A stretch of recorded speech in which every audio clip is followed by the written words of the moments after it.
नमस्कार मित्रांनो, general knowledge या सिरियलमधला 24वा प्रश्न मी तुम्हाला आज विचारत आहे. युनायटेड नेशन्स ऑर्गनायझेशन, युनो म्हणतो आपण त्याला, संयुक्त राष्ट्रसंघ, याची स्थापना कधी झाली? नाही का, आपल्या सगळ्यांना युनो माहिती झालं, पण त्याची स्थापना कधी झाली, कशी झाली, हे खूप महत्त्वाचा विषय आहे आणि तो पण इंटरेस्टिंग ऐकण्यासारखा आहे. तर दुसरं महायुद्ध संपत आलं होतं 1945 साली. तेव्हा सान फ्रान्सिस्कोमध्ये, कॅलिफोर्नियामध्ये हे जे शहर आहे सान फ्रान्सिस्को, येथे चीन, फ्रान्स, सोव्हिएत संघ, युनायटेड किंगडम, अमेरिका यांच्या पुढाऱ्याने ही संघटना स्थापन झाली. आता अशी गेले स्थापन झाली असं आहे का? नाही. तर 25 एप्रिल ते 26 जून म्हणजे जवळजवळ 2 महिनेपर्यंत सान फ्रान्सिस्को अमेरिकामध्ये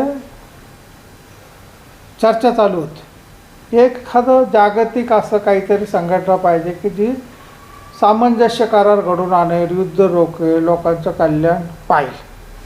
म्हणून 1945मध्ये बरं का, 24 ऑक्टोबर 1945, 24 ऑक्टोबर 1945 रोजी ह्या युनायटेड नेशनची स्थापना झाली.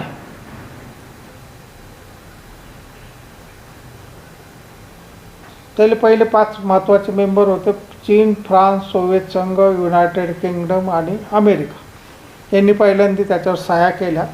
पहिल्यांदा सुरुवात सह्या करणारे 51 राष्ट्र होते आणि त्याच्यानंतर हळूहळू जवळजवळ आज अखेर 193 देशांनी युनायटेड नेशनचं सभासदत्व घेतलेलं आहे. युनायटेड नेशन हा 193 राज्यावर, देशांवर आपलं संघटन चालवतं.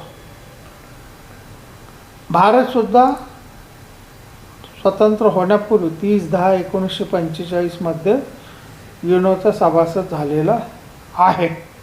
आंतरराष्ट्रीय न्यायालय, युनेस्को, युनिसेफ, नंतर International Labour Organization ILO, FAO, World Health Organization WHO, IMF International Monetary Fund, नंतर या इतर ज्या संस्था त्यासुद्धा संयुक्त राष्ट्रसंघाच्याच आहेत, त्यांच्यामार्फतच काम करतात.